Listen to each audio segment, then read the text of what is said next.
Mamu.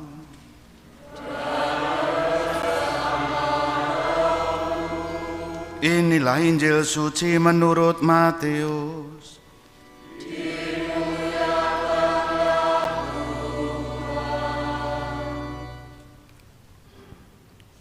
Sekali peristiwa, Yesus mengemukakan perumpamaan berikut kepada murid-muridnya. Hal kerajaan surga itu sama seperti seorang tuan rumah yang pagi-pagi benar keluar mencari pekerja untuk kebun anggurnya. Setelah sepakat dengan para pekerja mengenai upah sedinar sehari, ia menyuruh mereka ke kebun anggurnya. Kira-kira pukul 9 pagi ia keluar pula, dan dilihatnya ada orang-orang lain menganggur di pasar. Katanya kepada mereka, "Pergi jugalah kamu ke kebun anggurku, dan aku akan memberimu upah apa yang pantas." Dan mereka pun pergi. Kira-kira pukul 12 dan pukul 3 sore ia keluar pula dan berbuat seperti tadi. Kira-kira pukul 5 sore ia keluar lagi dan mendapati orang-orang lain pula. Lalu katanya kepada mereka, "Mengapa kamu menganggur saja di sini sepanjang hari?" Jawab mereka, "Tidak ada orang yang mengupah kami." Kata orang itu, "Pergi jugalah kamu ke kebun anggurku."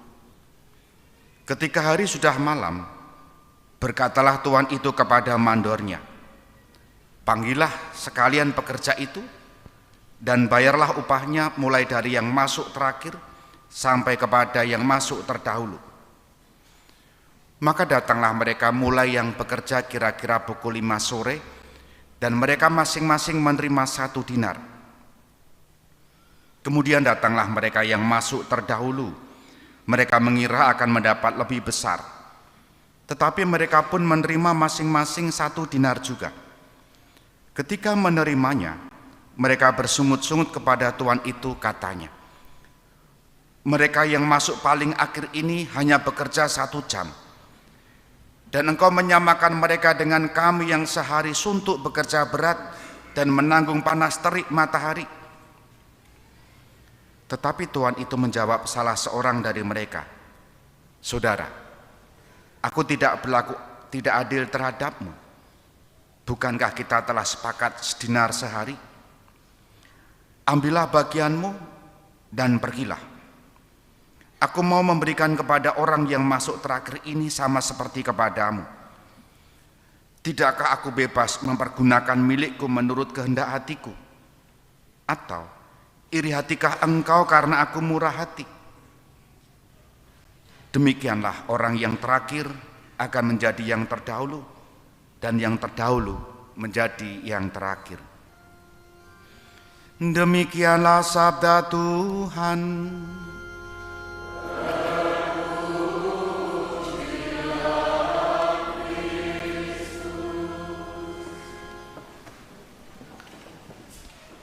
Saudari-saudara yang terkasih, selamat pagi berkah dalam. Dulu ketika saya masih frater diakon, jadi beberapa bulan kemudian nanti akan tabisan imamat, saya ditugaskan di salah satu paroki di Semarang sana. Ketika saya diajak oleh Romo Paroki ke salah satu toko di Semarang, bukan toko yang ada di pinggir jalan, tapi lebih pada di rumah, karena di rumahnya ternyata ada showroom, bukan showroom mobil. Nah, Romo itu akan ngemban ke akik. Nah, tahu kan akik ya?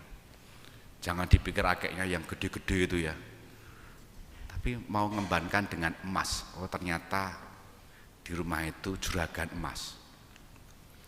Lalu saya masuk bersama dengan Romo dan umat yang lain. Lalu Romo memilih, karena diminta oleh pemiliknya, Romo milih yang mana embannya gitu kan. Saya mau jelingak, yo, sahabatin saya, api-api ya gitu kan. Lalu pemilik rumah, rumah juragan itu mengatakan, "Father, mau cincin enggak?" Saya waktu itu sudah pakai cincin ya. Saya sudah punya cincin kok ya.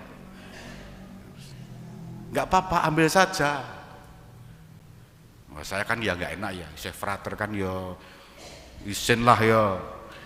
Lalu umat yang diajak itu begini bilang, frater, kesempatan tidak datang 2 kali.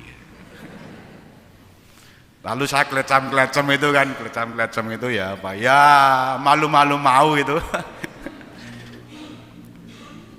Lalu saya akhirnya ya bolehlah.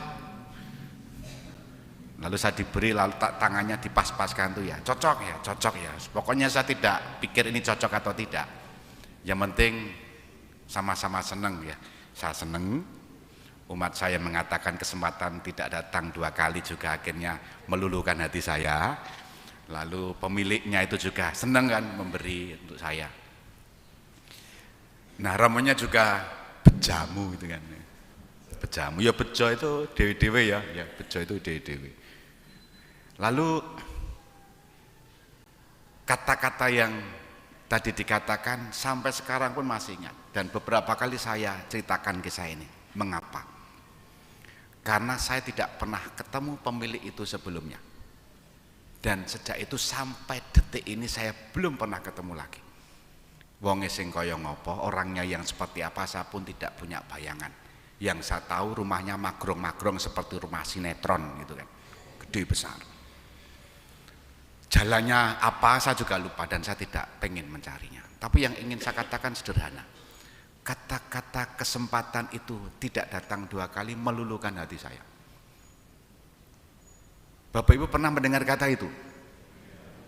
Ya. Dalam banyak hal kita pernah menjumpai. Dan pengalaman saya tadi yang menarik juga adalah karena orang itu belum pernah kenal saya dan tidak ketemu lagi, memberi tanpa pamrih dan sudah selesai urusannya, hanya sampai itu. Dan cincin itu masih saya pakai sampai sekarang. Bukan ini pun juga pemberian kan, bejone orang itu kan dewe kan ya. Tapi jangan pengen loh ya, wah mbok kaya Romo ya melo dadi Romo ya. Kesempatan tidak datang 2 kali. Kira-kira Bapak Ibu pernah mengalami dalam peristiwa apa saja? Dari hal yang kecil sajalah. Ibu-ibu itu semerintil, diskon itu kan, wah rebutan. Kapan lagi kesempatan itu kan? Lalu juga anaknya ditembung, rapopo, mumpung gitu kan. Kesempatan tidak datang 2 kali itu kan ya. Dan banyak lagi, banyak bentuknya. Dari hal-hal yang sederhana sampai hal-hal yang sepertinya membutuhkan permenungan. Nah, apa yang ingin saya katakan dan saya hubungkan dengan bacaan ini kurang lebih seperti ini. Kita ini diberi kesempatan Tuhan hanya 1 kali dalam hidup kita. Dan tidak ada lagi hidup baru. Artinya mati, ya kan? Sudah diberkati jenazahnya, sudah dimakamkan atau dikremasi, lalu mak bedunduk jedul di depan rumah, aku tangi, aku bangkit gitu kan? Enggak, hanya sekali saja. Maka pertanyaannya adalah hidup yang 1 kali itu mau diapakan? Bahkan ada lagu yang sangat populer, hidup ini adalah ya kesempatan tuh. Ketika Tuhan Yesus memberikan perumpamaan dalam Injil, seorang yang memberikan pekerjaan bagi orang-orang, entah dia bekerja pagi, siang, sore, kesepakatannya sama. Apa itu? Upahnya 1 dinar sehari. Bekerja upahnya 1 hari itu 1 juta, kurang lebih seperti itu. Nah yang menarik adalah yang kerja pagi hari itu upahnya sama dengan yang kerja sore hari, 1 juta sama. Yang kerja pagi hari itu sudah panasan, pikirannya adalah bekerja banyak dan selalu menghitung-hitung ya, oh berarti saya sudah bekerja lama nih. Ada yang baru bekerja siang hari, ada yang baru kerja yang sore hari. Yang sore hari saja itu tengok-tengok ya, Kerjanya juga formalitas, ben dikira apik biar dilihat bagus, tapi mak pekenyuk dan ternyata nerimanya sama. Ini gugatan, tidak adil.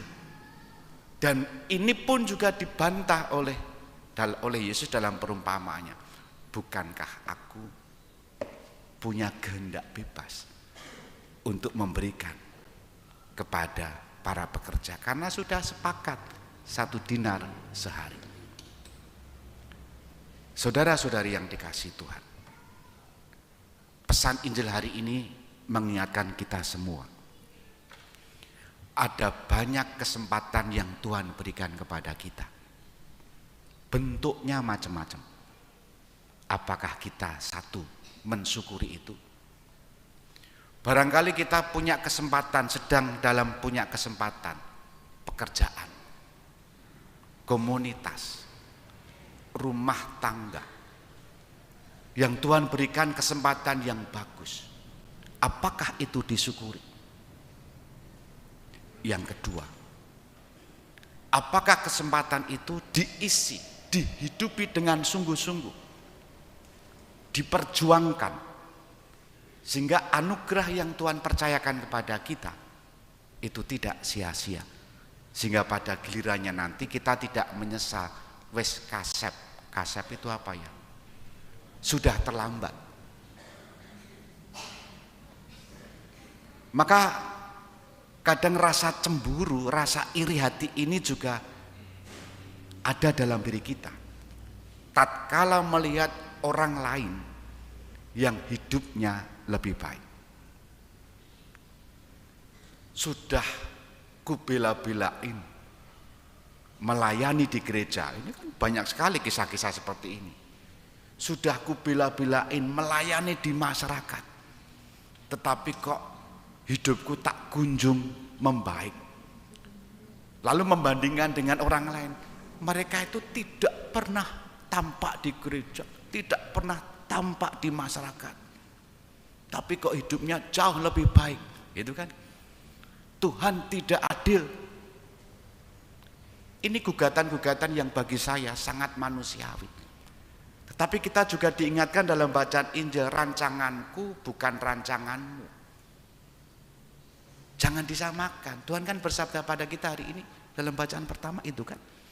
Maka kalau kita memaksa kehendak Tuhan terjadi dalam hidup kita, ataupun keinginan kita harus disetujui oleh Tuhan, yang terjadi adalah ketegangan dalam batin kita.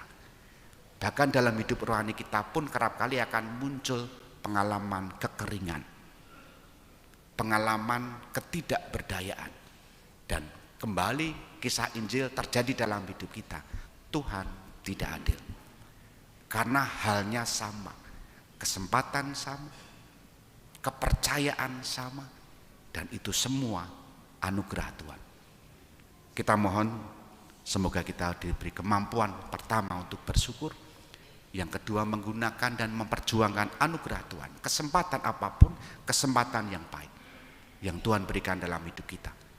Dan jangan pernah membandingkan berkat Tuhan untuk kita dengan orang lain, karena akan menyiksa batin kita.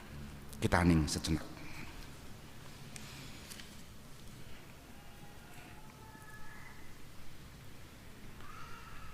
Dimuliakanlah Yesus yang dulu hidup, sekarang dan selama-lamanya. Amin.